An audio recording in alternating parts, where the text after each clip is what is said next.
You guys ever get lonely? I get it too. Sometimes you guys are ripping and running, you're doing all this stuff. You got work, you got school, you got people to see, places to go, but then you just stop.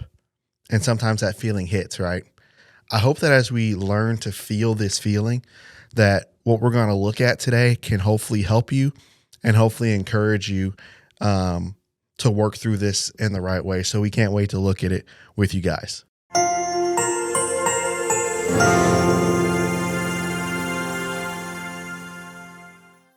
Hey guys, so as we look at this topic of feel the feeling and loneliness is our first one, how do we feel this truly?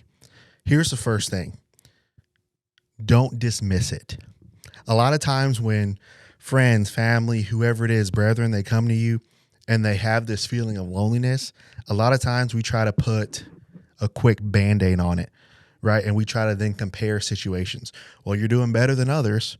Well, you're doing better than me. Well, you're doing better than these people.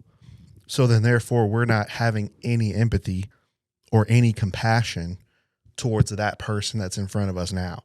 So I think about Elijah in 1 Kings 19. What Elijah did, he didn't dismiss the feeling. This is what he said in verse 4. This is enough. Lord, take my life. I am no better than my fathers.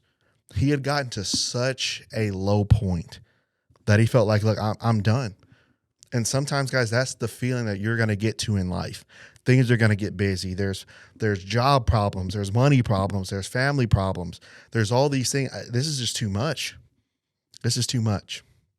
So don't dismiss what you're seeing. Don't dismiss what you're feeling. Elijah didn't. David didn't in the Psalms. Every emotion David had, we can read it in the Psalms. Don't dismiss the feeling. Okay? Then here's the second thing that I'm seeing from this text.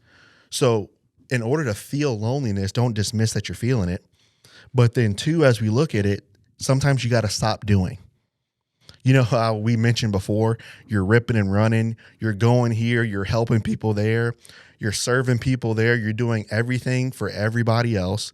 But then when you go home and it's quiet and it stops and there's nowhere to go, nobody to serve, and it's quiet. Sometimes we're afraid of that, but we have to stop doing. So in verses 5 and 6, the angel feeds Elijah twice, and the angel tells him twice, arise and eat. But the second time, this is what the angel says. The angel says in verse 7, arise and eat because the journey's too great for you. You know what you're doing. You may be doing amazing, great stuff for people. And if you are, that's great. Keep doing those things. But sometimes life, whether you're doing things you're not supposed to be doing or whether you're doing things that you are supposed to be doing, life can still get too great. Sometimes it's too great for you. Sometimes it's too great for me. So instead of trying to shoulder everything, sometimes you got to take time to stop doing stuff. Whether it's good things and especially bad things, sometimes you just got to stop. Elijah had to sit there and he had to eat something, right? He had to get some rest. Sometimes that's what you need, right? Don't be afraid to do that. And then as we look at the third one here, don't stay down, okay? Don't stay down. Elijah was down. He's in a cave here in 1 Kings 19, but it's very important for you sometimes. And I like to tell families sometimes, like, I just need to break down, right? I like to go in my apartment, go to their house and just lay on the floor, right? Sometimes you need to just lay down, but don't stay down. Elijah didn't stay in that cave. Elijah didn't stay on the ground. He went back. God told him to. I think about David, right? Even with his firstborn son dying, David got back up. He ate. Doesn't mean he wasn't sad. Doesn't mean Elijah wasn't sad. Doesn't mean he wasn't depressed. Doesn't mean you're not depressed. But we're not built to stay on the ground. We're built to feel it for sure, but we're built to get back up too. So, as we learn to feel the feeling, and especially looking at loneliness from 1 Kings 19, I encourage you guys, if you guys need our help, that's what we're here for.